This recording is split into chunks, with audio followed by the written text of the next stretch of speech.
નમસ્કાર દોસ્તો, હું Darshan Raval. World In Box Academy વતી આપ સર્વેનું હાર્દિક સ્વાગત છે. એકદમ સરસ તૈયારી કરતા હશો, ખૂબ મસ્ત રીતે તૈયારી આગળ ચાલતી હશે. આગામી સમયની અંદર પોલીસ ભરતી પણ આવવાની છે, પણ કેટલીક અવઢવ અત્યારે કાયદાને લઈ અને થઈ રહી હશે. આઈપીસી, સીઆરપીસી, એવિડન્સ તરીકે જે આપણે કાયદાઓ ઓળખતા હતા, તો એની જગ્યાએ નવા તદ્દન કાયદાઓ આવી જવાના છે. તો એને લઈને વિદ્યાર્થીઓ હાલમાં તો કાયદાને સાઈડમાં કરી રહ્યા છે, અને આગળ જતા જ્યારે પોલીસ ભરતી બોર્ડ કાયદાને લઈ અને કોઈ ક્લિયરન્સ આપશે ત્યાર પછી કદાચ આગળ જતા કરશે. તો કાયદા સિવાયની ઘણી બાબતો હોય છે કે જે આપણે અત્યારથી હાલમાં સ્ટાર્ટ કરી દેવી જોઈએ. જેમ કે સરસ JCRT આપણે કરી શકીએ, ત્યાર પછી જનરલ નોલેજની પુસ્તક સરસ રીતે રિવિઝન સાથે કરી શકીએ, ત્યાર પછી ઇંગ્લિશ માટેના શબ્દો આપણે કરી શકીએ, ડે ટુ ડે બેઝિસ ઉપર ગુજરાતી માટે શબ્દ ભંડોળ વધારી શકીએ. તો પોલીસ ભરતી આગામી સમયમાં આવવાની છે, એ કન્ફર્મ વાત છે, જેને ધ્યાને રાખી અને તમારી ખૂબ સરસ તૈયારી અત્યારે ચાલતી હશે. જે વિદ્યાર્થીઓ પરીક્ષા પાસ કરી રહ્યા છે એમાંથી એવા ઘણા વિદ્યાર્થીઓ રહેલા છે કે જે પ્રમાણમાં નવા હોય, મતલબ છેલ્લા 1 વર્ષની અંદર એમણે તૈયારી કરેલી હોય અને 1 વર્ષની અંદર પરીક્ષાઓ પાસ કરેલી હોય. જે પ્રમાણમાં થોડા જૂના જોગીઓ હોય છે, એમની સૌથી મોટી એક કઠણાઈ એ હોય છે કે એ નવા ડેટા ખૂબ ભેગા કરે, નવા પુસ્તકો ખૂબ ભેગા કરે, નવા મટીરિયલ ખૂબ ભેગા કરે, અને લગભગ કાં તો વાંચી ન શકે અને એકાદી વખત વાંચી નાખે બળ કરીને, હિંમત કરીને, તો આગળ જતા રિવિઝન ન કરી શકે. તેવા જે નવા વિદ્યાર્થીઓ છે ખૂબ પરીક્ષાઓ પાસ કરી રહ્યા છે.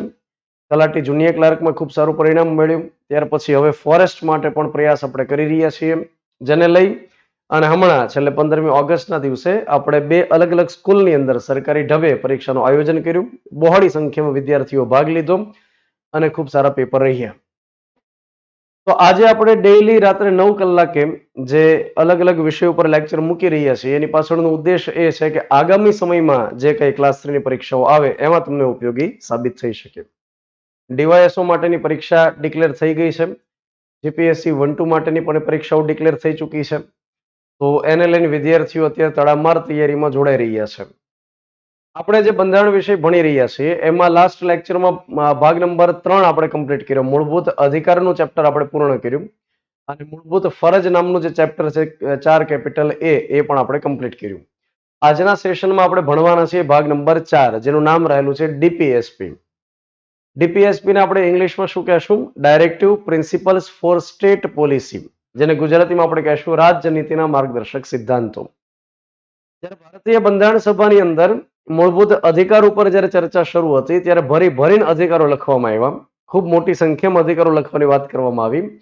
તો એ સમય બંધારણીય સલાહકારની ભૂમિકામાં જે એક વ્યક્તિ હતા જેનું નામ હતું સર BN રાવ.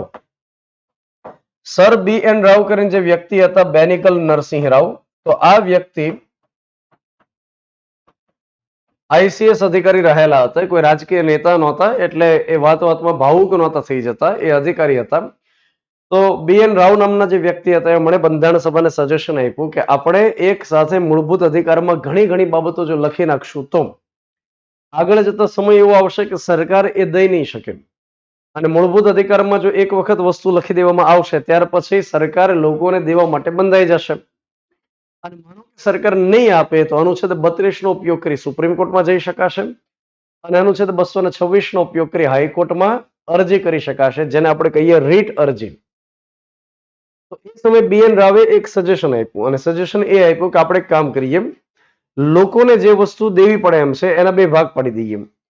એક ભાગ આપણે એવો પાડી દઈએ કે જે અત્યારે હાલ ફિલહાલ દેવી એકદમ તદ્દન જરૂરી બાબત છે, જેને કહી દેવામાં આવ્યું ભાગ નંબર 3.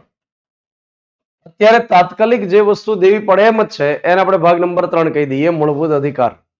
એમાં એક વખત લખી નાખશો ત્યાર પછી સરકાર એ ફરજિયાતપણે લોકોને આપશે, અને જો માનો કે નહીં આપે તો કોર્ટ તરફથી સરકારને એન્ફોર્સ કરવામાં આવશે, એને બાધ્ય કરવામાં આવશે કે તમે લોકોને આપો. તો એવું એક જરૂરી બાબતોનું, તાત્કાલિક જરૂરી બાબતોનું એક લિસ્ટ બની ગયું, ભાગ નંબર 3. સાથે BN રાવે એવું કીધું કે તમે એક એવી સાથે લિસ્ટ બનાવી દો કે જે અત્યારે હાલમાં તાત્કાલિક કદાચ ન મળે તો ચાલે, આગળ જતા જેમ સરકાર સક્ષમ બનતી જાય, જેમ સરકાર કેપેબલ બનતી જાય એમ તમારે દેતા રહેવાનું. તો એનું જે અલગથી લિસ્ટ બનાવ્યું એને કહેવામાં આવ્યું ભાગ નંબર 4. એનો મતલબ એ થાય કે એ સમયે જ્યારે ભારતીય બંધારણનો અમલ થાય છે 26 જાન્યુઆરી 1950 ના દિવસે, તો એ સમયે ભારતની ઘણી બાબતોની અંદર સિચ્યુએશન એકદમ મજબૂત નહોતી. જેમ કે સાક્ષરતાનું પ્રમાણ એ સમયે 15% હતું. એ સમયે ભારતની અંદર ટેકનોલોજીનો એટલો વિકાસ નહોતો. ભારત અનાજની અંદર, ઉત્પાદનની અંદર એટલું બધું સક્ષમ નહોતું કે જે તમામ લોકોની જરૂરિયાતને સંતોષી શકે. સરકારની પાસે ટેક્સ કલેક્શન એટલું બધું નહોતું કે સરકાર મસ્ત મોટી યોજનાઓ એ સમયે લઈ આવી શકે.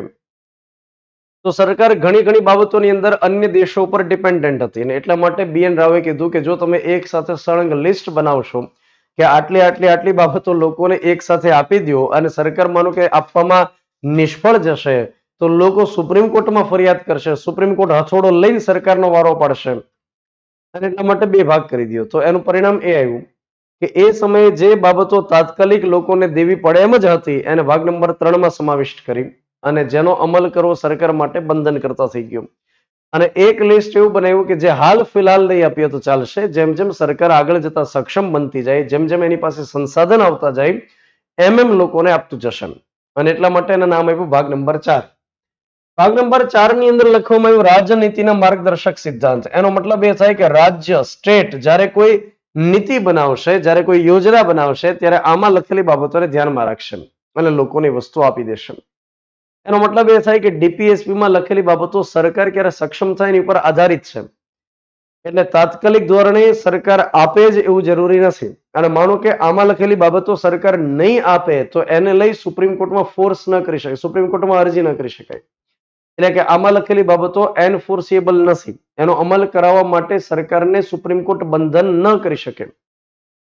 તો ડીપીએસપી આ રીતે ઊભું કરવામાં આવ્યું, મતલબ એક આખું ચેપ્ટર ઊભું કરી દેવામાં આવ્યું સર BN રાવની ભલામણથી. ડોક્ટર BR આંબેડકર કરીને જે વ્યક્તિ હતા એમણે એવું કીધું કે ભાગ નંબર 4 રાજનીતિના માર્ગદર્શક સિદ્ધાંત એ ભારતીય બંધારણનું વિશિષ્ટ લક્ષણ રહેલું છે. તો આ વિધાન પણ પરીક્ષામાં પૂછવામાં આવેલું છે. તો અગેન કે ડોક્ટર BR આંબેડકરના મતે ડીપીએસપી એ ભારતીય બંધારણનું એક નવીન લક્ષણ છે, એક વિશિષ્ટ લક્ષણ છે. અને એ એટલા માટે કારણ કે લોકોને એ તો ખ્યાલ જ છે કે હાલમાં એને કયા અધિકારો મળવા પાત્ર છે, એ તો એને ખ્યાલ છે, ભાગ નંબર 3 એની પાસે છે. સાથે લોકોને એ પણ ખ્યાલ છે કે ભવિષ્યની અંદર એને શું મળવા પાત્ર છે. તો ભવિષ્યમાં શું મળશે એનું એક લિસ્ટ લોકોની પાસે છે, ભાગ નંબર 4 ને એટલા માટે કીધું કે આ ડીપીએસપી ભારતીય બંધારણનું એક વિશિષ્ટ લક્ષણ છે. BN રાવ, ત્યાર પછી ડોક્ટર BR આંબેડકર, ત્યાર પછી ડ્રાફ્ટિંગ કમિટી અલગ 60 દેશના બંધારણનો અભ્યાસ કરતા હતા અને એમાંથી આ ડીપીએસપી નામનું એક ચેપ્ટર હોવું જોઈએ એવી પ્રેરણા આપણે લીધેલી છે આયર્લેન્ડ પાસેથી. અને એ વાત આખી અલગ છે કે આયર્લેન્ડ જે રહેલું છે એમણે સ્પેનમાંથી પ્રેરણા લઈ અને આ ચેપ્ટર મૂકેલું હતું. તો આયર્લેન્ડે સ્પેનમાંથી લીધું પણ ભારતે આયર્લેન્ડમાંથી પ્રેરણા લીધી અને આખું એક ચેપ્ટર મૂકી દેવામાં આવ્યું. તો ભાગ નંબર 4 ની અંદર જે અનુચ્છેદનું ઝુમખું રહેલું છે એ ક્યાંથી ક્યાં સુધીનું છે? તો અનુચ્છેદનું ઝુમખું રહેલું છે અનુચ્છેદ 36 થી શરૂ કરી અને 51 સુધી ડીપીએસપી રિલેટેડ જોગવાઈ આપવામાં આવેલી છે.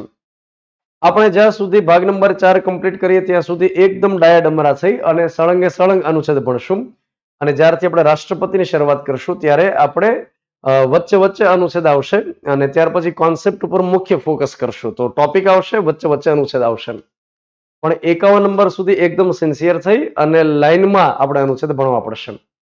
ઘણી વખત એવું જોવા મળતું હોય છે કે આ પ્રકારના ચેપ્ટર્સ જે હોય મતલબ 1 થી લઈ અને 4 સુધીના એ ઘણી વખત છેલ્લે ભણાવતા હોય છે. શરૂઆત રાષ્ટ્રપતિથી કરવામાં આવતી હોય છે. તો એ મારી સમજની બહારની આખી વસ્તુ છે કે રાષ્ટ્રપતિથી શરૂઆત કેમ કરતા હોય છે બંધારણની. પણ આપણે જે ભણશું એ આ રીતે ભણશું. તો આ થોડો પાયો આપણે બાંધી દીધો અને હવે આપણે શરૂઆત કરીએ છીએ એક પછી એક અનુચ્છેદથી. તો અનુચ્છેદ સૌથી પહેલા આપણે લઈએ 36 નંબર અને આ 36 નંબર જે રહેલો છે એ રાજ્યની વ્યાખ્યા આપણને આપે છે. રાજ્યની વ્યાખ્યા એ જ વ્યાખ્યા છે કે જે આપણે અનુચ્છેદ નંબર 12 ની અંદર ભણી ગયા હતા એ જ વ્યાખ્યા અનુચ્છેદ નંબર 36 માં આપવામાં આવેલી છે. તો રાજ્યનો મતલબ અહીંયા આગળ એકદમ સંકુચિત આપણે નહીં કરીએ. રાજ્યનો મતલબ અહીંયા આગળ આપણે કરશું એકદમ બ્રોડ સેન્સની અંદર. અને સ્ટેટ જ્યારે આપણે કહીએ, જ્યારે આપણે રાજ્ય કહીએ તો એની અંદર કેપિટલ એસ આવશે.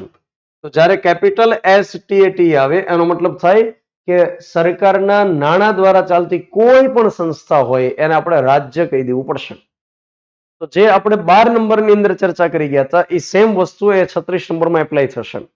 એનો મતલબ એ થાય કે જ્યાં સુધી આપણે ચેપ્ટર ભણીએ અને ત્યાં સુધી એવી કોઈ વિગત આવશે કે સરકાર અથવા રાજ્ય તમને આ આપશે તો એનો મતલબ એ સમજવાનું કે રાજ્ય એટલે ગુજરાત અને ભૂપેન્દ્ર પટેલ એમ નહીં. રાજ્યનો મતલબ થશે કે મ્યુનિસિપાલિટી આપણી હોય, રાજ્યનો મતલબ થશે સરકારી નિશાળ હશે, રાજ્યનો મતલબ થશે પોલીસ સ્ટેશન હશે, રાજ્યનો મતલબ પંચાયત થશે. તો સરકારના નાણાં દ્વારા ચાલતી કોઈ પણ સંસ્થા એને અહીંયા આગળ આપણે રાજ્ય કહી દેવાનું રહેશે. એ 36 નંબરમાં આપણને વ્યાખ્યા આપે છે. તો 12માં પણ રાજ્યની વ્યાખ્યા અને 36માં પણ રાજ્યની વ્યાખ્યા રહેલી છે. આ બંને કલમ પરીક્ષાની દ્રષ્ટિએ અગત્યની છે. એના પછી 37 નંબર આપણને શું કહે છે? 37 નંબર આપણને એ કહે છે કે ડીપીએસપીમાં લખેલી બાબતો કોર્ટ તરફથી બંધન કરતા નથી. મતલબ કે કોર્ટ તરફથી સરકારને ફોર્સ નહીં કરવામાં આવે કે આ લોકોને તમે અત્યારે આપો જ. એ સરકારની પોતાની બાબત ઉપર આધાર રાખે છે કે પોતે ક્યારે સંસાધનની દ્રષ્ટિએ સક્ષમ થાય છે. તો 37 નંબરમાં શું લખ્યું કે નિર્દેશક સિદ્ધાંતોનો કોર્ટ દ્વારા અમલ કરાવી શકાશે નહીં. મતલબ કોઈ રીટ અરજી ડીપીએસપી માટે કરી શકશે નહીં. રીટ અરજી કયા સંજોગમાં કરી શકાશે? જ્યારે અધિકારમાં લખેલી બાબતો હોય અને એ ન મળતી હોય તો એવા સંજોગમાં થઈ શકશે. એ સમયે 1950 ની અંદર જ્યારે ભારતીય બંધારણનો અમલ કર્યો એ સમયે ડીપીએસપી નું ચેપ્ટર લખવામાં આવેલું. અત્યારે હાલમાં 2023 ચાલે છે. તો આટલા સમયગાળા દરમિયાન સરકાર સક્ષમ બની કે કેમ? તો કે હા, ઘણી બાબતોની અંદર સરકાર અત્યારે એકદમ સક્ષમ થઈ ગઈ છે, કેપેબલ થઈ ગઈ છે, અને એટલા માટે આ અનુચ્છેદમાં લખેલી બાબતો હાલ આપણને મળવા લાગી છે. તો હું તમને જેમ જેમ અનુચ્છેદ ભણીએ એમ કહેતો જઈશ કે આપણે કઈ બાબતની અંદર એકદમ કેપેબલ થઈ ગયા છે અને હવે લોકોને મળવા લાગ્યું છે. તો 37 નંબરમાં જે લખ્યું એ એકદમ ક્લિયર થઈ ગયું હશે. 38 નંબરની અંદર શું લખે છે? 38 નંબર આપણને એમ કહે છે કે સરકાર હંમેશા એવો પ્રયાસ કરશે, અને સરકારનો મતલબ થાય રાજ્ય. રાજ્ય હંમેશા એવો પ્રયાસ કરશે કે લોક કલ્યાણની બાબતમાં અભિવૃદ્ધિ થાય. મતલબ કે લોક કલ્યાણ જેમ વધુ ને વધુ થાય એ માટે સરકાર અથવા રાજ્ય હંમેશા પ્રયાસ કરશે. તો શું લખે છે કે લોક કલ્યાણની વૃદ્ધિ માટે સરકાર અથવા રાજ્ય હંમેશા સામાજિક વ્યવસ્થા બનાવશે અથવા અન્ય કોઈ વ્યવસ્થા બનાવશે. એક ટાઈમ હતો કે જ્યારે રાજ્યને કેન્દ્રમાં રાખવામાં આવતું હતું, અને હવેનો એક સમય રહેલો છે કે જેમાં રાજ્ય લોકોને કેન્દ્રમાં રાખે છે. એક સમય હતો કે જ્યારે કોઈ પણ શાસક હાલતા ચાલતા યુદ્ધ ઘોષિત કરી દેતા, અને યુદ્ધની અંદર હજારો લાખોની સંખ્યામાં માણસોની ખુવારી થતી. માણસોને કોઈ અધિકાર નહોતા. પણ હવે સરકાર એવો પ્રયાસ કરશે કે લોકોની સુખાકારી કેમ વધારી શકાય, લોકોનું કલ્યાણ કેમ વધારી શકાય, એક વેલફેર સ્ટેટ કેમ ઊભું કરી શકાય, અને રાજ્યની અંદર સુશાસનની વ્યવસ્થા કેમ કરી શકાય. તો એના માટે સરકાર હંમેશા કાર્યરત રહેશે.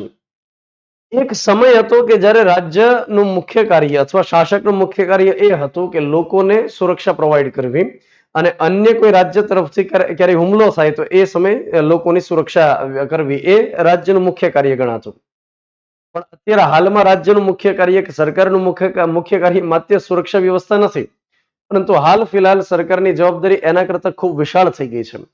નવીન જાહેર વહીવટ છે એ એવું કહે છે કે સરકારની જવાબદારી માત્ર સુરક્ષા વ્યવસ્થાની નથી, માત્ર રોટી કપડા મકાન પૂરતી સીમિત નથી, પરંતુ લોકોનું જીવન ધોરણ કેમ ઊંચું રાખી શકાય, લોકોને રોગથી કેમ બચાવી શકાય, ત્યાર પછી એમને વધુ ને વધુ ઇન્કમ વધે એના માટે આપણે શું પ્રયાસ કરી શકીએ, ત્યાર પછી એકદમ સ્વચ્છતા કેમ આપી શકીએ, લોકોને બેટર એજ્યુકેશન કેમ આપી શકીએ. મતલબ અનેક ફિલ્ડની અંદર સરકારની હવે જવાબદારી વધી ગઈ છે. મતલબ નાનામાં નાની કોઈ ઘટનાઓ બને છે તો એના માટે સરકારને જવાબદાર આપણે અત્યારે આરામથી ગણાઈ શકીએ છીએ. તો સરકારની જે જવાબદારી એકદમ વિશાળ થઈ ગઈ, તો આપણે એ સમયની અંદર જીવીએ છીએ કે જેમાં સુશાસનની કલ્પનાઓ કરવામાં આવી રહી છે. સુશાસન, જેને આપણે ઇંગ્લિશમાં ગુડ ગવર્નન્સ કહેશું, કે જેમાં લોકોને હાલાકી ઓછી પડે, લોકોને અગવડતા ઓછી થાય, લોકોને સગવડતા વધુ મળશે. અત્યારે હાલમાં આપણે ડિજિટલ યુગમાં જીવીએ છીએ. સરકાર અત્યારે ડિજિટાઇઝેશનને પ્રમોટ કરી રહી છે. તો એ ફિલ્ડની અંદર આપણે એપ્લિકેશન્સનો ઉપયોગ કરીએ છીએ. સરકારની ઘણી સેવાઓ અત્યારે આપણે એપ્લિકેશન બેઝિસથી લઈ શકીએ છીએ. તો એને આપણે એક પ્રકારે સુશાસન કહી શકીએ. તો ઘર બેઠા એકદમ આરામથી આપણે સરકારની સુવિધાઓ લઈ શકીએ, રાજ્ય તરફથી મળતી સુવિધાનો લાભ લઈ શકીએ. સુશાસનનો એક ભાગ છે. એ જ રીતે એક ટાઈમ હતો કે જ્યારે સરકારી કચેરીઓની અંદર આપણા કામ થવા એ એકદમ મુશ્કેલી ભર્યા હતા, ચેલેન્જ વાળા હતા. પણ હવે એમાં કંઈક ફેરફાર આપણને જોવા મળે છે. મતલબ એકદમ 100% તો આપણે ન કહી શકીએ, પરંતુ હા, ઘણા અંશે એની અંદર ફેરફાર જોવા મળે છે. તો સુશાસનનો એક ભાગ આપણે ગણી શકીએ. ગામડાઓની અંદર જે લાઇટ બિલ ભરવા માટે લાઈનમાં ઉભા રહ્યા હશે, અમને ખ્યાલ હશે કે એ સમયે અડધો એક દિવસ તો માત્ર લાઇટ બિલ ભરવા માટે જતો હતો. અત્યારે એકદમ આરામથી તમે કોઈ પણ મોબાઈલ એપ્લિકેશનનો ઉપયોગ કરો, ફોન પે, પેટીએમ વગેરે, અને એકદમ ગણતરીની સેકન્ડ્સમાં તમે એ બિલ પે કરી શકો છો. મતલબ ડિજિટલ ઇન્ડિયાનો આ એક ફાયદો આપણે ગણાવી શકીએ, જે એક સુશાસનનો ભાગ છે. તો સુશાસન એક બહુ મોટું બ્રોડ ફિલ્ડ રહેલું છે, જાહેર વહીવટનો એક ભાગ છે, પણ સરકાર હંમેશા પ્રયાસ એવો કરશે કે લોકોને સુશાસન, ગુડ ગવર્નન્સ આપી શકાય. સાથે આપણે એ પણ યાદ રાખીએ, દર વર્ષે 25 ડિસેમ્બરનો જે દિવસ રહેલો છે એને સુશાસન દિવસ તરીકે આપણે ઉજવીએ છીએ. અને 25 ડિસેમ્બર જ શા માટે? કારણ કે એક વડાપ્રધાનની જન્મ જયંતિ છે જેનું નામ રહેલું છે અટલ બિહારી વાજપેયી. અટલ બિહારી વાજપેયીનો જન્મદિવસ રહેલો છે. આ જે વ્યક્તિ થઈ ગયા ભારતીય જનતા પાર્ટીના સંસ્થાપક માનવામાં આવે છે. વર્ષ 1980 ની અંદર ભારતીય જનતા પાર્ટીની સ્થાપના થયેલી. સૌથી પહેલા વર્ષ 1951 ની અંદર જનસંઘ હતું. 1977 માં જનતા પાર્ટીની રચના થઈ અને 1980 ની અંદર ભારતીય જનતા પાર્ટીની રચના થઈ. અને 1980 માં ભારતીય જનતા પાર્ટીના મુખ્ય બે સંસ્થાપક વ્યક્તિ હતા.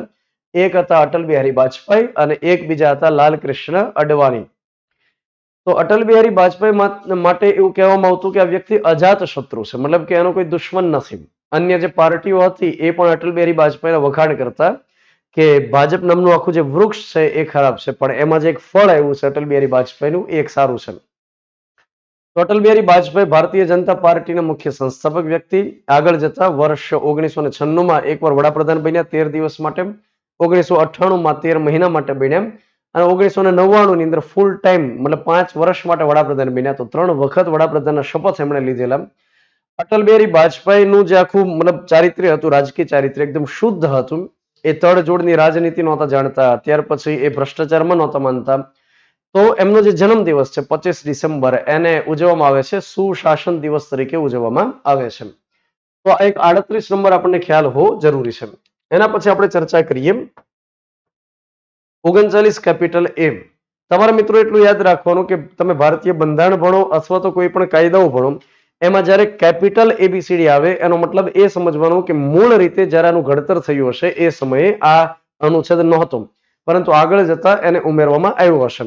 અને જ્યારે કોઈ પણ નવો અનુચ્છેદ ઉમેરવો હોય તો એના માટે શું કરવું પડે? એના માટે બંધારણમાં સુધારો કરવો પડે. અને આ અનુચ્છેદ ઉમેરવા માટે એક સુધારો કરવામાં આવ્યો, 42 નંબરનો સુધારો વર્ષ 1976.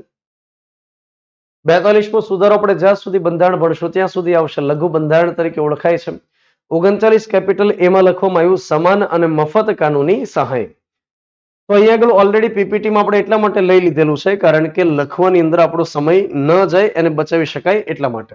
તો 39 કેપિટલ એમાં લખવામાં આવ્યું સમાન અને મફત કાનૂની સહાય. તમે યાદ રાખો કે સરકારની અંદર જે વકીલ કામ કરતા હોય છે, સરકારી વકીલ જેને આપણે કહીએ, એને પબ્લિક પ્રોસિક્યુટર બીજા શબ્દની અંદર ઇંગ્લિશમાં આપણે કહી શકીએ. આ પબ્લિક પ્રોસિક્યુટર જે હોય એની પરીક્ષા લેવામાં આવતી હોય અને સરકાર તરફથી નિમણૂક આપવામાં આવે. સરકાર તરફથી જે પબ્લિક પ્રોસિક્યુટરની નિમણૂક થાય છે એ વ્યક્તિ સામાન્ય રીતે જે ફરિયાદી વ્યક્તિ હોય એના કેસ લડતા હોય છે. તો અહીંયા આગળ ઘટના શું બને છે કે એ નામનો વ્યક્તિ માનો કે ફરિયાદ કરવા માટે જાય કે બી નામના વ્યક્તિએ એમને કંઈક શારીરિક નુકસાન કર્યું છે. તો એ વ્યક્તિ જ્યારે ફરિયાદ નોંધાવવા માટે જાય છે તો આને આપણે ફરિયાદી કહી શકીએ અને આ બી નામનો વ્યક્તિ જે રહેલો છે એને આપણે આરોપી કહી શકીએ. ઘટના આગળ એ છે કે એ નામનો વ્યક્તિ જ્યારે ફરિયાદ નોંધાવવા માટે જાય છે તો અહીંયા આગળ એને પબ્લિક પ્રોસિક્યુટર મળી શકે, સરકારી વકીલ મળી શકે અને જેની પર આરોપ લગાડવામાં આવેલા છે આ વ્યક્તિ પોતાની જાતે વ્યવસ્થા કરવાની રહેશે. પરંતુ ઘણીવાર એ પ્રકારની ઘટનાઓ બને છે કે આ જે આરોપી વ્યક્તિ રહેલો છે એ ગુનેગાર હોય જ એવું જરૂરી નથી. અને એ વ્યક્તિ જે રહેલો છે એની પાસે માનો કે એવી કેપેસિટી નથી, નાણાકીય એમની પાસે એટલી સગવડતા નથી કે એ પ્રાઇવેટ વકીલ રોકે, વકીલની ફીસ માનો કે વધારે હોય તો એ ન પણ રોકી શકે. તો આ જે આરોપી વ્યક્તિ રહેલા હોય છે એમને પણ સમાન રીતે કાનૂની સહાય મફત મળવી જોઈએ. જે પ્રકારે ફરિયાદી વ્યક્તિ માટે વ્યવસ્થા થઈ શકે એ પ્રકારે જે આરોપી વ્યક્તિ રહેલા છે એને પણ આ વ્યવસ્થા મળવી જોઈએ. ઘટના આખી એ છે કે ભારતની અંદર જે કેદીઓ હોય છે એના બે પ્રકાર પડેલા છે. એક જેને આપણે કાચા કામના કેદી કહી શકીએ, એક જેને આપણે પાકા કામના કેદી કહી શકીએ. કાચા કામના કેદી એને કહી શકાય કે જેની સામે ટ્રાયલ અત્યારે શરૂ છે, જેની ઉપર આરોપ લાગેલો છે, કોર્ટની અંદર હજી પ્રક્રિયા શરૂ છે, હજી સિદ્ધ નથી થયું કે એ વ્યક્તિ ખરેખર ગુનેગાર છે કે કેમ. તો એ વ્યક્તિ જે જેલમાં રહેતો હોય એને આપણે કહી શકીએ કાચા કામના કેદી. અને જે વ્યક્તિને ફાઇનલ સજા સંભળાઈ દીધી છે અને કહી દીધું જજે કે આ વ્યક્તિ નલાયક છે, આ વ્યક્તિ ખરેખર ગુનેગાર છે, તો એને આપણે કહી દઈએ પાકા કામના કેદી. અત્યારે ભારતની અંદર કાચા કામના કેદીઓ અનેક જેલની અંદર મતલબ મોટી સંખ્યાની અંદર જેલની અંદર રહેલા છે. કે જેની સામે ટ્રાયલ અત્યારે શરૂ છે, જેના માટે જજની સંખ્યા ઓછી છે, કોર્ટની સંખ્યા ઓછી છે, પબ્લિક પ્રોસિક્યુટર પણ ઓછા રહેલા છે, મતલબ ઘણા એના કારણો અત્યારે હાલ ફિલહાલ રહેલા છે. પરંતુ ઘટના આખી મિત્રો એ છે કે કાચા કામના કેદીઓ અત્યારે એવા અનેક પ્રકારના છે જેની પાસે વકીલની વ્યવસ્થા થઈ શકે એમ નથી, અને એટલા માટે એના કેસ અત્યારે લંબાઈ રહેલા છે. જેમ કે વચ્ચે આ પ્રકારની ઘટનાઓ ખૂબ બનેલી હતી. જેમ કે એક ખતુન કરીને કેસ આવેલો હતો બિહારની અંદર, હુસેનારા ખતુન કરીને કેસ આવેલો હતો. આ હુસેનારા ખતુનનું તો એક એક્ઝામ્પલ હું તમને આપી રહ્યો છું, પરંતુ આ પ્રકારના અનેક કેસીસ આવેલા હતા. આ વ્યક્તિ બિહારની અંદર સેન્ટ્રલ જેલમાં બંધ હતા. હવે એ વ્યક્તિની ઉપર જે આરોપ લાગેલો હતો એ આરોપ જો સિદ્ધ થઈ જાય અને ખરેખર એને જે સજા મેક્સિમમ થઈ શકે, જે બાબતનો આરોપ એની ઉપર લાગેલો હતો, અને એના માટે મેક્સિમમ સજા એને જે થવી જોઈએ એની કરતા 3 ગણી સજા એમણે કાચા કામના કેદી તરીકે જેલની અંદર પસાર કરી. એનો મતલબ એ થાય કે એની પાસે વકીલની વ્યવસ્થા નહોતી, અને એટલા માટે જ્યારે જ્યારે કોઈ તારીખ પડે ત્યારે જજ પૂછે વકીલ છે કે નહીં, વકીલ ન હોય, એ વ્યક્તિ પોતે કેસ લડવા માટે તૈયાર ન હોય, તો પછી જજ એને બીજી કોઈ તારીખ આપી દે. આમ કરતા કરતા કરતા જે એને ખરેખર સજા થાય, જો સિદ્ધ થઈ ગયું હોય તો એની કરતા 3 ગણી વધુ સજા કાપીને બેઠો. એમ છતાં જે બહાર નહોતા કાઢ્યા. ઇન્ડિયન એક્સપ્રેસની અંદર આ પ્રકારના લેખ છપાયા ઇન્ડિયન એક્સપ્રેસની અંદર. અને ત્યાર પછી એક વ્યક્તિ હતા કપિલા હિંગોરાની કરીને એક વ્યક્તિ હતા, સામાજિક સેવિકા હતા કપિલા હિંગોરાની. આ વ્યક્તિએ એ સમયે સુપ્રીમ કોર્ટની અંદર એક PIL દાખલ કરી. PIL નો મતલબ થશે પબ્લિક ઇન્ટરેસ્ટ લિટિગેશન, જાહેર હિતની અરજી સુપ્રીમ કોર્ટમાં કરી. એ સમયે સુપ્રીમ કોર્ટની અંદર જે મુખ્ય જજ હતા એનું નામ હતું PN ભગવતી. આ PN ભગવતીને આ પ્રકારની એક અરજી કરવામાં આવી કે આવા તો હજારોની સંખ્યામાં ભારતભરની અંદર કાચા કામના કેદીઓ રહેલા છે કે જેને જે મેક્સિમમ સજા થઈ શકે એની કરતા વધારે ગણી સજા એ ભોગવીને બેઠા છે, પણ તેમ છતાં હજુ એનો કેસ પૂરો થયો નથી. તો આ એક PIL કરવામાં આવી. PN ભગવતી મુખ્ય જજ રહેલા હતા. PN ભગવતીએ સક્રિયતાથી આ અરજીનો નિકાલ કર્યો અને એના એક જ ચુકાદાના ભાગરૂપે લગભગ 4000 થી વધુ સંખ્યામાં કાચા કામના કેદીઓને રિલીઝ કરવામાં આવ્યા. અને એટલા માટે જે કપિલા હિંગોરાની રહેલા છે એમને મધર ઓફ PIL કહેવામાં આવ્યા, અને PN ભગવતીને PIL ના પ્રણેતા તરીકે ઓળખવામાં આવ્યા. તો આ પ્રકારની જ્યારે ઘટનાઓ બની ત્યાર પછી સરકારની ઉપર પ્રેશર કરવામાં આવ્યું. સરકારે, મતલબ ઇન્દિરા ગાંધીની સરકાર હતી, 42 નંબરનો સુધારો કર્યો અને એમાં લખવામાં આવ્યું કે અમે જેની પાસે સગવડતા નહીં હોય વકીલની, તો એના માટે થઈ અને વકીલની વ્યવસ્થા કરી દઈશું. એટલા માટે લખવામાં આવ્યું કે સમાન ન્યાય, અહીંયા આગળ આવશે, સમાન ન્યાય અને મફત કાનૂની સહાયની વ્યવસ્થા કરી દઈશું. પણ ભારત દેશની અંદર એટલા બધા કેસીસ આવતા હોય છે કે બધા જ માટે વ્યવસ્થા થઈ શકે એમ નથી, અને એટલા માટે અને DPSPમાં મૂકવામાં આવ્યું છે. સમાન અને મફત કાનૂની સહાયને મૂળભૂત અધિકાર બનાવવામાં આવ્યો નથી. જો એક વખત મૂળભૂત અધિકાર બનાવી દે તો સરકાર તમામને પબ્લિક પ્રોસિક્યુટર આપવા માટે બંધાઈ જાય છે. પણ અહીંયા DPSPમાં લખ્યું છે કે હાલ ફિલહાલ અમારી પાસે એટલા બધા વકીલો નથી, અત્યારે અમારી પાસે એવું માળખું નથી, પણ જેમ જેમ દેશ સક્ષમ થતો જશે, જેમ જેમ દેશની અંદર કેસની સંખ્યા ઘટતી જશે, વકીલની સંખ્યા વધતી જશે, એમ બધાને અમે પ્રોવાઈડ કરશું. અત્યારે જ્યારે પબ્લિક પ્રોસિક્યુટર દેવાનું થશે તો અમે પ્રાયોરિટી સેટ કરશું કે SC ને લગતો કેસ હોય તો અમને પ્રાયોરિટી આપશું, ST ને લગતો કેસ હોય, અથવા તો મહિલા અથવા તો દિવ્યાંગને લગતો કોઈ કેસ હોય, અથવા તો માની લો કે કોઈ વૃદ્ધ વ્યક્તિને લગતો કોઈ કેસ હોય, અથવા તો કોઈ બાળકને લગતો કોઈ કેસ હોય, અથવા ઔદ્યોગિક કામદારને લગતો કોઈ કેસ હોય, અથવા તો એવા કોઈ કેસ હોય કે જેની અંદર જ્યારે કોઈ સામૂહિક હિંસા થયેલી હોય, જેમ કે હુલ્લડ થયેલું હોય, અથવા તો એવી કોઈ સામૂહિક હિંસા થઈ હોય ને એ સમયે હિંસામાં ભોગ બનેલ કોઈ પીડિતા હોય, ભોગ બનેલી પીડિતા, તો આવા જે વ્યક્તિઓ હોય છે, અથવા ગુજરાતની અંદર જે એક આર્થિક બાબતો માટે એક સીમા નક્કી કરવામાં આવેલી છે કે જે વ્યક્તિની વાર્ષિક આવક મર્યાદા 1 લાખ રૂપિયા કરતા ઓછી હોય તો એવા વ્યક્તિઓને પબ્લિક પ્રોસિક્યુટરની વ્યવસ્થા થઈ શકશે. તો અત્યારે હાલમાં DPSPમાં છે, તમામ વ્યક્તિઓ માટે સુવિધા થઈ શકે એમ નથી. જેમ જેમ દેશ સક્ષમ થતો જશે એમ સરકાર વ્યવસ્થાઓ કરતી જશે. તો એ અપેક્ષા રાખું કે 39 કેપિટલ એ તમને સમજાયો હશે, અને જો સમજાયો હોય તો તમે એક વખત મને કોમેન્ટમાં જાણ કરી દો ને ભાઈ. અને ત્યાર પછી આપણે આગળના અનુચ્છેદ તરફ આગળ વધીએ. અનુચ્છેદ નંબર 40 જે રહેલો છે પરીક્ષાની દ્રષ્ટિએ ખૂબ જ અગત્યનો છે. અનુચ્છેદ 40 અત્યાર સુધીમાં અનેક વખત પરીક્ષાઓની અંદર પૂછવામાં આવેલો છે, જેમાં લખવામાં આવ્યું છે ગ્રામ પંચાયતની રચના અને તેનો વિકાસ. મહાત્મા ગાંધીજીની પ્રેરણાથી આ એક અનુચ્છેદ મૂકવામાં આવેલો. ગાંધીજી એક એવા વ્યક્તિ હતા કે જે ક્યારેય બંધારણ સભાની અંદર ભાગ લેવા માટે નથી ગયા. જ્યારે એમને કોઈ બાબત બંધારણ સભાને કહેવી હોય તો ચિઠ્ઠી લખી અને બંધારણ સભાને કહી દેતા. તો એમણે આ બાબત બંધારણ સભાને મોકલેલી હતી કે જો મારું ચાલે તો દરેક ગામડાને પ્રજાસત્તાક બનાવી દઉં. આ સવાલ પરીક્ષામાં પૂછવામાં આવેલો છે કે આ પ્રકારનું સ્ટેટમેન્ટ આપનાર મહાનુભાવ કોણ હતા? તો ગાંધીજીએ સ્ટેટમેન્ટ આપેલું હતું. ગ્રામ સ્વરાજનો ખ્યાલ એમણે આપેલો હતો કે જો મારું ચાલે તો દરેક ગામડાને પ્રજાસત્તાક બનાવી દઉં. અને ગામડાને વધારે ચાહતા હતા અને ગાંધીજીનું કહેવાનું આખું એમ હતું કે લગભગ એ સમય 61% જેટલો વિસ્તાર ગ્રામીણ વિસ્તાર હતો. અને આ ગ્રામીણ વિસ્તારનો જો વિકાસ થઈ જશે તો ઓટોમેટિક ભારત દેશનો વિકાસ થઈ જશે. એવું નહીં બની શકે કે પહેલા આખા દેશનો વિકાસ થાય અને ત્યાર પછી ગામડાનો વિકાસ થાય, એવું નહીં બની શકે. દરેક ગામડાનો પહેલા વિકાસ થાય અને ધીમે ધીમે કરતા દેશનો વિકાસ થશે. મતલબ કે વિકાસની શરૂઆત પાયાથી થવી જોઈએ એવું ગાંધીજીનું માનવાનું હતું. ગાંધીજીની ઈચ્છા એ હતી કે ગામનો વહીવટ ગામના લોકો કરે. ગામના કોઈ કેસીસ હોય તો ગામના લોકો એને નિપટાવે. મતલબ અલગથી કોઈ પોલીસની વ્યવસ્થા પણ ન હોય. ગાંધીજીના સિદ્ધાંતો ખામીવાળા હતા. મતલબ એમાં ઘણી બધી બાબતોમાં ખામીઓ પણ હતી. જેમ કે એક મૂવી આવેલું છે ગાંધી વર્સિસ ગોડસે. એમાં દેખાડવામાં આવેલું છે કે ગાંધીજીને જ્યારે એ ગોળી મારે છે નુથરમ ગોડસે, ત્યાર પછી પિક્ચરની અંદર થોડી કલ્પના કરીને દેખાડવામાં આવેલું છે કે માની લો કે ગાંધીજીને એડમિટ કરવામાં આવ્યો હોસ્પિટલમાં અને એ જીવી ગયા હોય તો આગળની ઘટના શું બની શકે એના પર આખી કલ્પના કરવામાં આવેલી છે કે ગાંધીજી આગળ જતા ગામડાની અંદર જઈ અને કઈ રીતે કામ કરવાના હતા. તો એ બાબત ઉપર એ પિક્ચરની અંદર ફોકસ કરવામાં આવ્યું છે. ખૂબ સારા કોન્સેપ્ટ સાથે પિક્ચર બનાવેલું છે. તો એક વખત એ જોઈ લ્યો. ગાંધી વર્સિસ ગોડસે કરીને સરસ મૂવી છે. તો અહીંયા આગળ ઘટના મિત્રો એ છે કે ગાંધીજી જે રહેલા હતા એમને ગ્રામીણ વિકાસ ઉપર વધારે ફોકસ કરવાની ઈચ્છા હતી. એટલા માટે જ એમણે કીધેલું કે મારું ચાલે તો દરેક ગામડાને પ્રજાસત્તાક બનાવી દઉં.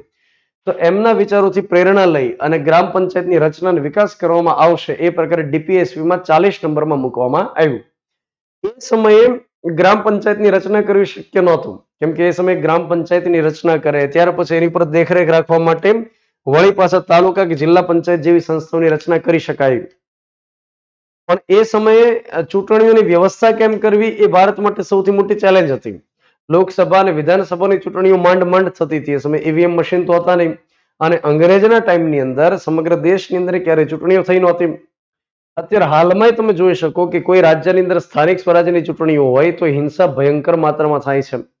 છેલ્લે પશ્ચિમ બંગાળની અંદર ઈવીએમ લઈને માણસો દોડ્યા હતા.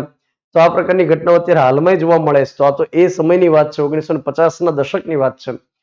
તો એ સમય પોસિબલ નહોતું કે દરેક ગામડાઓમાં ચૂંટણીઓ નિયમિત કરી શકે, દરેક ગામડાઓની અંદર અધિકારીઓ મૂકી શકે, દરેક ગામડાઓમાંથી રિપોર્ટ્સ ઉપર સુધી લઈ શકાય. અને એટલા માટે લખ્યું સરકારે કે આગળ જતા જ્યારે સરકાર સક્ષમ બનશે ત્યારે ગ્રામ પંચાયતની રચના કરશે.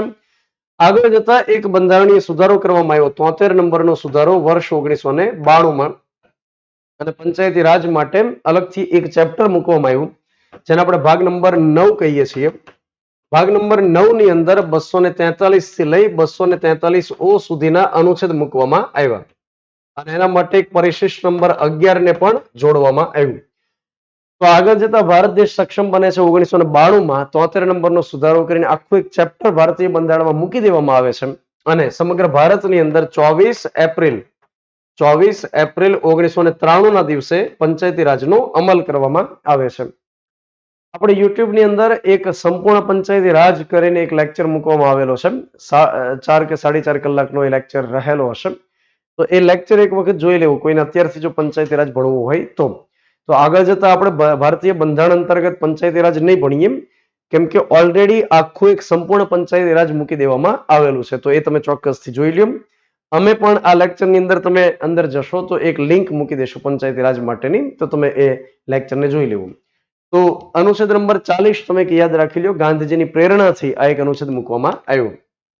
એના પછી અનુચ્છેદ નંબર 41 જેમાં 3 બાબતો માટે વ્યવસ્થા કરવામાં આવશે એવું લખવામાં આવ્યું.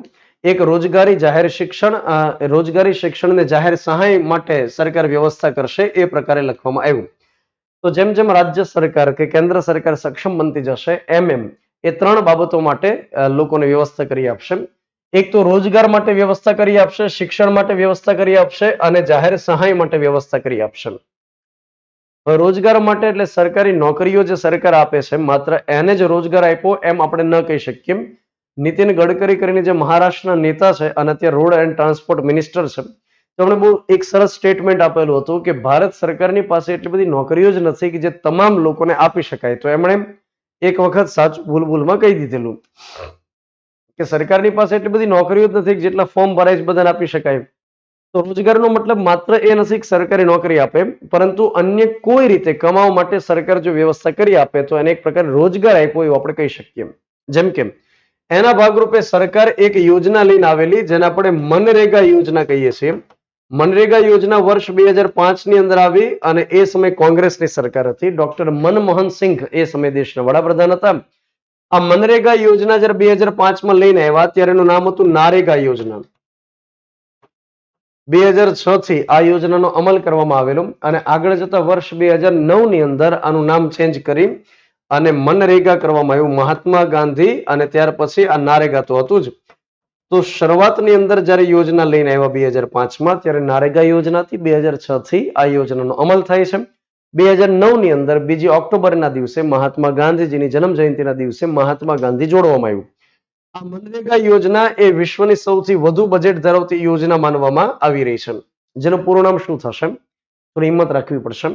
મહાત્મા Gandhi national rural employment guarantee act, આ એનું પૂરું નામ થાય છે. અગેન શું થશે? Mahatma Gandhi national rural employment guarantee act.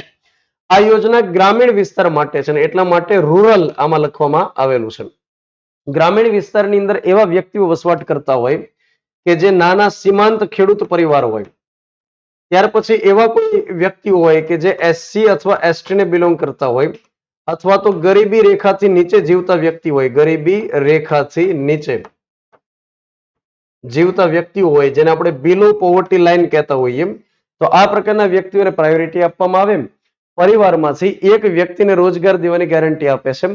આખા સહપરિવારને નહીં, નહીતર તો ભારત સરકારને મનરેગા કરવી પડે. તો સમગ્ર પરિવારને નહીં, પરિવારમાંથી એક વ્યક્તિને આખા વર્ષ દરમિયાન 100 દિવસના કામની ગેરંટી આપવામાં આવે છે કે મેં એટલીસ્ટ 100 દિવસ માટે તમને કામ આપશું. અને કામ શું આપશું? તો કે જેમાં શારીરિક શ્રમ થાય પ્રકારના કામ મળશે.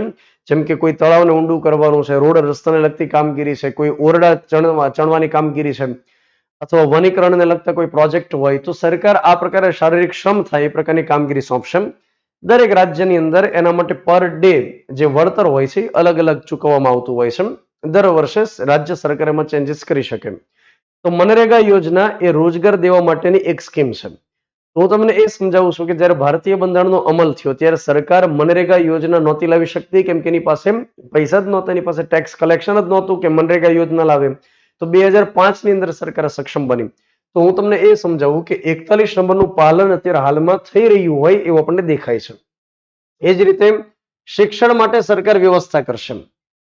શિક્ષણ માટે સરકાર જે વ્યવસ્થા કરશે એના ભાગરૂપે આપણને એ પણ ખ્યાલ છે કે શિક્ષણનો અધિકાર મૂળભૂત અધિકારમાં મૂકી દેવામાં આવ્યો છે. 21 કેપિટલ એ જેને આપણે કહીએ છીએ.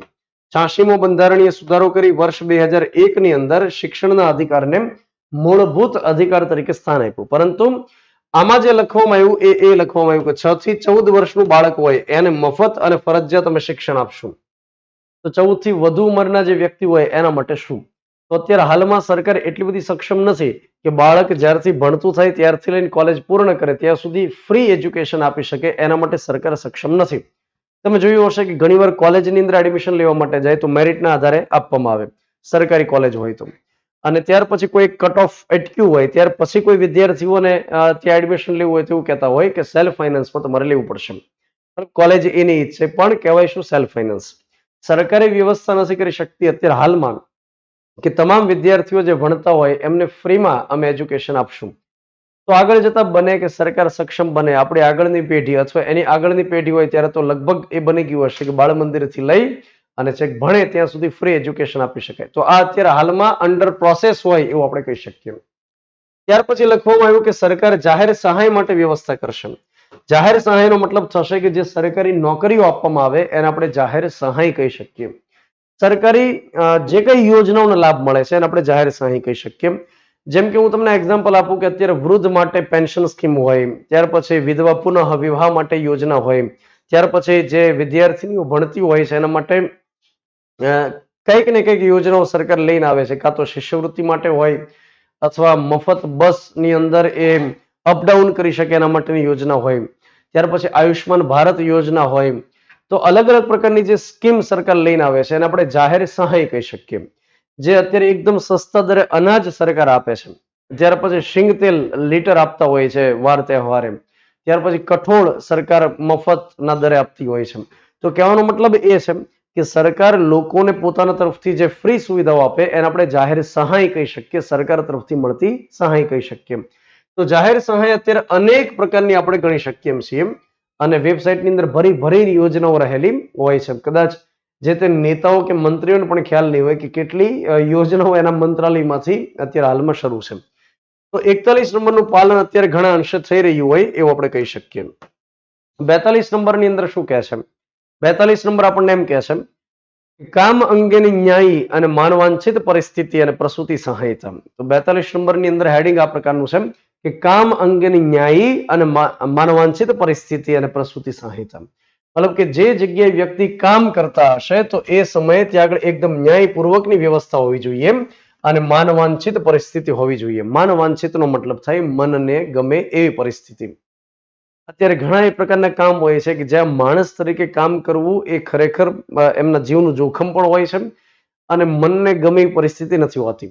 જેમ કે હું તમને એક્ઝામ્પલ આપું કે જે બંધિયાર મજૂરી હોય છે અને જે ખાસ કરીને ખાણ અને ખનન ઉદ્યોગની અંદર થતી હોય છે કે કોલસાની ખાણ હોય ત્યાં આગળ કામ કરવાનું હોય અથવા ખનિજ જે બહાર કાઢવાનું કામ હોય, તો આ પ્રકારની કામગીરી ખરેખર મશીન થ્રુ થવી જોઈએ, રોબોટ્સ થ્રુ થવી જોઈએ, પણ એની જગ્યાએ માણસ અત્યારે કામ કરે છે. તેમના જીવને જોખમ તો રહેલું હોય છે કેમ કે ગમે ત્યારે ઉપરથી ભૂસ્ખલન થાય, માણસ મરી જાય. પછી આસામની અંદર તેલના કુવાઓની અંદર જે કામ કરે છે તો એમના જીવનું જોખમ રહેલું હોય છે કેમ કે ગમે ત્યારે આગ લાગવાની ઘટનાઓ બને છે. એક વખત આગ લાગે ત્યાર પછી મહિનાઓ સુધી એ બુઝાતી નથી, તો જીવનું જોખમ રહેલું છે, ન્યાયપૂર્વકની પરિસ્થિતિ ન કહી શકીએ. ત્યાર પછી જે ઉદ્યોગની અંદર આઉટડેટેડ મશીનરી સાથે જે કામ લેવામાં આવે છે એ પણ કામ અંગેની ન્યાયી પરિસ્થિતિ આપણે ન કહી શકીએ. એ જ રીતે ઘણી વખત એ પ્રકારે તમે પિક્ચરની અંદર જોયું હશે કે ગટર સાફ કરવા માટે કોઈક માણસ ડૂબકી લગાડતો હોય છે. તો વિચાર કરો કે ગટર સાફ કરવા માટે જે ગટરમાં ડૂબકી લગાડે એ કઈ રીતે ન્યાયપૂર્વક કે મન વાંછિત પરિસ્થિતિ આપણે કહી શકીએ. તો અહીંયા આગળ સરકાર એવું કહે છે કે આમાં અમે કંઈક ચેન્જ કરશું. આગળ જતા જેમ જેમ સરકાર સક્ષમ બનશે એમ કડક કાનૂન લઈ આવશે અને વ્યવસ્થા કરશે. જેમ કે હૈદરાબાદ ખાતે જે આઈઆઈટી આવેલી છે એમણે એક વ્યવસ્થા એ કરેલી છે કે ગટર સાફ કરવા માટે રોબોટ બનાવડાવ્યો છે. તો આ પ્રકારના કંઈક ઇનિશિયેટિવ થવા જોઈએ કે મશીન થ્રુ એ પ્રકારની કામગીરી થાય. અને સાથોસાથ લખવામાં આવ્યું કે પ્રસૂતિ સહાયતા માટે સરકાર વ્યવસ્થા કરશે. એક સમય હતો કે જ્યારે બાળકનો જન્મ જે થવાનો હોય તો એને એટલી ગંભીરતાથી બાબતો ન લેતા, એની કેર ન કરતા, પોષણની બાબતોને એકદમ નજરઅંદાજ કરતા અને ખાસ કરીને ગ્રામીણ વિસ્તારની અંદર ઘટના એ બનતી કે હોસ્પિટલની અંદર જવાનો આગ્રહ ઓછો રહેતો. અને એના કારણે શું થતું કે જે સ્ત્રી, જે પ્રેગ્નન્ટ સ્ત્રી છે એમણે પોતે એટલી કેર ન કરી હોય, પરિવારજનો એટલી ગંભીરતા ન દાખવી હોય અને અંતે જ્યારે બાળકનો જન્મ થાય ત્યારે બાળકમાં ઘણી ખોડ ખાપણ રહી જતી, દિવ્યાંગતાનું પ્રમાણ રહી જતું, વિકલાંગતાનું પ્રમાણ રહી જતું. અને એ સમય દરમિયાન બાળકનો જ્યારે જન્મ થાય ત્યારે કાં તો બાળકનું મૃત્યુ થાય અને અથવા તો માતાનું મૃત્યુ થઈ શકતું. અત્યારે કેન્દ્ર સરકારની એક સ્ટ્રેટેજી રહેલી છે 90:90:90. આ પ્રકારની એક સ્ટ્રેટેજી છે અને આ સ્ટ્રેટેજી એમ કહે છે કે જેટલા બાળકનો જન્મ કરાવવાનો હોય એમાંથી 90% જન્મ હોસ્પિટલની અંદર થાય. કદાચ અત્યારે હાલના સમયમાં 100% પોસિબલ ન પણ બને, પણ એટલીસ્ટ 90% જે જન્મ થાય એ હોસ્પિટલમાં થાય. જેટલા પણ બાળકોના જન્મ હોસ્પિટલમાં થાય એમાંથી 90% નિષ્ણાત વ્યક્તિના હાથે થાય. મતલબ એવું ન બને કે ડોક્ટર સાહેબ રજા ઉપર છે તો નર્સ ડિલિવરી કરાવી નાખે.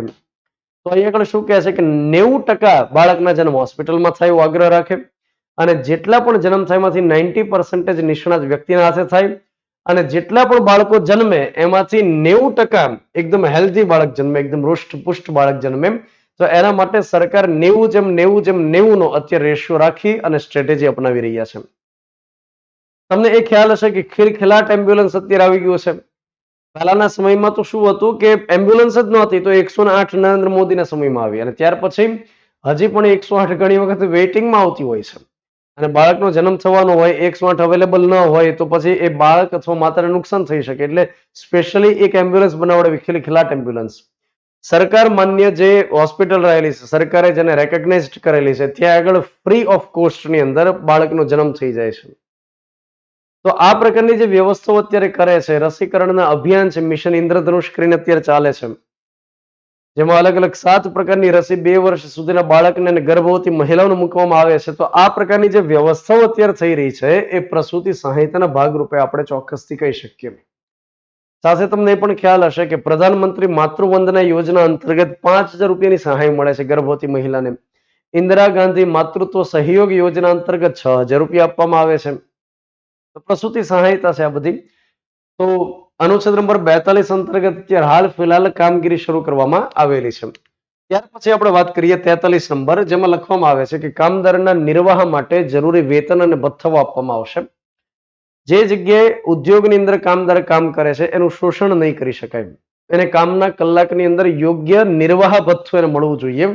એટલીસ્ટ એ બેઝિક જીવનની જે જરૂરિયાત છે એ ફૂલફિલ કરી શકે એટલું તમને ભથ્થું મળવું જોઈએ, એમનું શોષણ ન થવું જોઈએ. તેના માટે વર્ષ 1976માં કેન્દ્ર સરકાર એક કાયદો લઈને આવેલી હતી, અને કાયદો તો minimum veggies act. Minimum veggies act એનો મતલબ થાય લઘુત્તમ વેતન ધારો. લઘુત્તમ વેતન ધારાનો મતલબ એ થાય કે એટલીસ્ટ આટલું તમારે ભથ્થું કે આટલું તમારે પગાર તમને દેવો પડશે. તો આટલી કલાક કામ કરી તો મુજબ આટલું તમારે પગાર ભથ્થા દેવા પડશે, અને કહેવાય મિનિમમ વેજીસ એક્ટ. તો સરકાર કાયદાનો કડક અમલ કરાવી અને આ જોગવાઈનું પાલન કરી શકે કે જે કામદાર કામ કરે છે એમને નિર્વાહ માટે જરૂરી વેતન અને ભથ્થાઓ આપી દેવામાં આવે. એના પછી આપણે વાત કરીએ 43 કેપિટલ એ. 43 કેપિટલ એ 42 નંબરનો સુધારો 1976માં કર્યો અને લખવામાં આવ્યું કે ઉદ્યોગના વહીવટમાં કામદારોની ભાગીદારી રહેશે. જ્યારે કોઈ માલિક, કંપનીનો માલિક અથવા ઉદ્યોગનો માલિક ડિસિઝન લેશે તો હંમેશા એ પોતાને ફાયદો થાય એ પહેલા પ્રાયોરિટી આપશે. જેમ કે કામની કલાક વધારવામાં આવે છે, અથવા બોનસ જે મળે છે એમાં કટ મૂકવામાં આવે છે કે વગેરે વગેરે. તો અહીંયા આગળ એમ કહે છે કે જ્યારે કોઈ ઉદ્યોગનો માલિક પોતે ડિસિઝન લેતો હોય તો લેબર યુનિયનનો એક લીડર એની સાથે ભાગીદારી કરશે. અને લેબર યુનિયનના લીડરને સાથે રાખી અને કોઈ પણ પ્રકારનો ડિસિઝન લઈ શકાશે. તો ઉદ્યોગના વહીવટની અંદર કામદાર હંમેશા ભાગીદાર બની શકશે. વર્ષ 1926 થી ટ્રેડ યુનિયનની ભારતમાં પરંપરા શરૂ થયેલી છે કે યુનિયન બનાવી શકાશે. યુનિયનમાંથી એક લીડર ચૂંટવામાં આવશે. લીડર ઉદ્યોગના માલિકની સાથે ચા પીતા પીતા કેટલીક ગોષ્ઠીઓ કરશે. તો સરકાર કડક કાયદાનો અમલ કરાવડાવી અને આ પ્રકારની વ્યવસ્થાઓ કરાવડાવી શકશે. એના પછી આપણે આગળ વાત કરીએ 43 કેપિટલ બી. 43 બી ક્યારે ઉમેરવામાં આવ્યું તો યાદ રાખજો, બધામાં પછી 42 સુધારો તમારે ટીક નથી કરી દેવાનો. બધામાં 42 સુધારો નહીં આવે. અહીંયા આગળ જે સુધારો આવે છે એ 57 નંબરનો સુધારો છે, વર્ષ 2011માં કરવામાં આવેલો છે. અને આ વળી પાછો આઈએમપી છે. આ બંધારણીય સુધારો પરીક્ષામાં પૂછવામાં આવેલું છે, જેમાં લખવામાં આવ્યું છે સહકારી સમિતિઓની રચના અને તેનો વિકાસ. સહકારી સમિતિઓની રચના અને તેનો વિકાસ એ ભારતીય બંધારણમાં 97 નંબરના સુધારા 2011માં કરી અને ઉમેરવામાં આવ્યું. હવે આ શું કહેવા માંગે છે એ હું તમને સમજાવું. સહકારી સમિતિ કોઓપરેટિવ સોસાયટીઝ, જેમ કે દૂધ માટેની સહકારી મંડળી, ખેડૂત માટેની સહકારી મંડળી, એ જ રીતે નાગરિક સહકારી બેંક, આ પ્રકારે તમે કંઈક સાંભળ્યું હશે. તો જે જગ્યાએ સહકારી ધોરણે ચાલતું હોય છે એનો મતલબ એ થાય કે પોતાના જે વ્યક્તિઓ હોય એના હિત માટે, પોતાના વ્યક્તિઓના લાભ માટે એક ગ્રુપ બને, એક સમૂહ બને, જેને આપણે સહકારી કહી શકીએ. જેમ કે શિક્ષક માટેની સહકારી મંડળીઓ ચાલે છે. ખેડૂત માટેની જે સહકારી મંડળીઓ ચાલીને શું કરશે કે પોતાના જે ખેડૂત મેમ્બર હોય એમને લોનની વ્યવસ્થાઓ કરાવડાવશે, એમને બીજી ત્રીજી કંઈક વ્યવસ્થાઓ, ખાતર માટેની વ્યવસ્થાઓ કરાવડાવશે. તો આ પ્રકારની જે સહકારી સમિતિઓ હોય એમાં કોઈ એક માલિક નથી. જે જગ્યાએ કોઈ માલિક હોય એ શું કરશે કે નફો કોથળા ભરી અને ઘરે લઈ જશે. મતલબ કે તમામ જેટલા મેમ્બર સંકળાયેલા છે એ બધાનો વિકાસ નથી. સૌથી વધુ વિકાસ જે માલિક હશે એનો થશે. દેશની અંદર સહકારી મંડળીઓ જેમ વધુ થાય એમ લોકોનો વિકાસ વધુ થાય. જેમ કે હું તમને એક્ઝામ્પલ આપું કે લિજ્જત પાપડ જે અત્યારે ચાલે છે, તો લિજ્જત પાપડ સહકારી ધોરણે ચાલે છે, જેમાં જે વ્યક્તિ જેટલા શેર રાખેલા છે એ મુજબ એનો નફો ગણવામાં આવતો હોય છે. અને ત્યાં બોર્ડ ઓફ ગવર્નર હોય છે, અને ત્યાં આગળ દર વર્ષે ચૂંટણી દ્વારા કોણ સંચાલક મંડળમાં સ્થાન લેશે એ ડિસાઇડ થાય છે.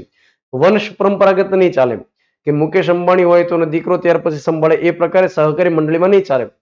ઘણી વખત એવું પણ બને છે કે સ્ટુડન્ટ માટે પણ સહકારી મંડળીઓ હોય છે કે જે કઈ વસ્તુ ખરીદવાની હોય, દાખલા તરીકે સહકારી મંડળી કેમ કામ કરશે, હું તમને એક એક્ઝામ્પલ આપું કે સ્ટુડન્ટ્સને ખ્યાલ છે કે મને નોટબુક લેવાની છે, એમને પેન લેવાની છે, એમને સ્ટેશનરી આઇટમ લેવાની છે. એમણે બેગ લેવાના છે, તો 101 જેટલા વિદ્યાર્થીઓ માનો કે સહકારી મંડળી ઊભી કરી દે. એ 100 વિદ્યાર્થીઓને ગ્રુપ બને, જેમાંથી બોર્ડ ઓફ ડાયરેક્ટર બને. બોર્ડ ઓફ ડાયરેક્ટરની અંદર શું થાય તો કે દર વર્ષે ચૂંટણી થાય કે ભાઈ જે 100 વિદ્યાર્થીઓ છે એમાંથી સૌથી વધારે વહીવટીઓ કોણ છે, તો એ વ્યક્તિને ડાયરેક્ટર બનાવશે, એની સાથે કમિટી મેમ્બર બનાવશે અને ડિસાઇડ કરશે કે આપણે નોટબુક ક્યાંથી ખરીદશું, એક સાથે હોલસેલની અંદર ક્યાંથી ખરીદશું. તો માની લો કે બજારની અંદર જે 10 રૂપિયામાં નોટબુક મળે તો એ આખી સહકારી મંડળી માટે 7 રૂપિયામાં લઈ આવે અને પોતાના સભ્યોને 7 રૂપિયામાં આપી દેશે. બહારના કોઈ વ્યક્તિ માનો કે ખરીદવા માટે આવે તો એને 9 રૂપિયામાં દેવાની છે, 10 રૂપિયામાં નહીં, કેમ કે 10 રૂપિયામાં તો બહાર બજારમાં મળે છે. તો જે નફો થાય એ નફો એકલા ડાયરેક્ટર ન કહેવાય, નફો જે થાય એ સમગ્ર બધા વ્યક્તિઓ સંકળાયેલા હશે એ બધાનો ગણાશે. નંબર 2, બીજી બાબત આમાં એ રહેલી છે કે પોતાના હિત માટે કેટલાક ડિસિઝન લઈ શકે, જેમ કે વિદ્યાર્થીઓ ડિસાઇડ કરે કે આપણે દર મહિને 5-5, 10-10 રૂપિયા કાઢશું, એક ભંડોળ ઊભું કરશું, ત્યાર પછી કોઈને લોનની જરૂરિયાત ઊભી થાય તો લોન પ્રોવાઈડ કરશું. તો પોતાના સભ્યોના હિત માટે થઈ સહકારી મંડળીઓ રચવામાં આવે. અને અત્યારે શિક્ષકો માટે, ખેડૂત માટે, એ જ રીતે ઇફકો કરીને જે અત્યારે ગાંધીનગરમાં ચાલે છે, તો એ ફાર્મર ફર્ટિલાઇઝર કોઓપરેટિવ જ છે. તો આ જે કોઓપરેટિવ છે આવા સિદ્ધાંત ઉપર કામ કરે કે સહિયારો વિકાસ થાય અને સહિયારું હિત થાય. તો એના માટે દેશમાં સહકારી સમિતિઓની રચના થાય, એના માટે ફોકસ કરવામાં આવે છે. મહારાષ્ટ્ર રાજ્ય સૌથી વધુ સહકારી મંડળી ધરાવતું રાજ્ય રહેલું છે. અને સાથે અત્યારે ભારત સરકારે સહકારી મંડળીઓનો દેશમાં વિકાસ થાય એના માટે સહકારિતા મંત્રાલય ઊભું કરેલું છે અને અમિત શાહને એના મંત્રી બનાવવામાં આવેલા છે. તો 43B ની આપણે વાત કરી. ત્યાર પછી 44 નંબરમાં લખવામાં આવ્યું છે સમાન દીવાની કાયદો. તમામ નાગરિકો માટે સમાન દીવાની કાયદો એક લાગુ થઈ જાય. દીવાની બાબતો મતલબ થાય લગ્ન સંબંધી, છૂટાછેડા સંબંધી, ત્યાર પછી પર્સનલ જેટલી બાબતો હોય, જેમ કે જે ઉપરની પેઢી તરફથી આપણને જે વારસાની અંદર મળે છે, તો જે વહેંચણી થાય છે સંપત્તિની, ત્યાર પછી દત્તક પુત્ર કોઈ લેવામાં આવ્યો હોય તો એના અધિકાર કયા રહેશે. તો આવી જે આપણને પર્સનલી અસર કરતી બાબતો હોય એને દીવાની બાબત આપણે કહી શકીએ. દીવાની બાબતો માટે થઈ અત્યારે એક સમાન સંહિતા લાવવા, એક સમાન કાયદો લાવવા માટે થઈ દેશભરમાં ચર્ચા વિચારણા શરૂ છે.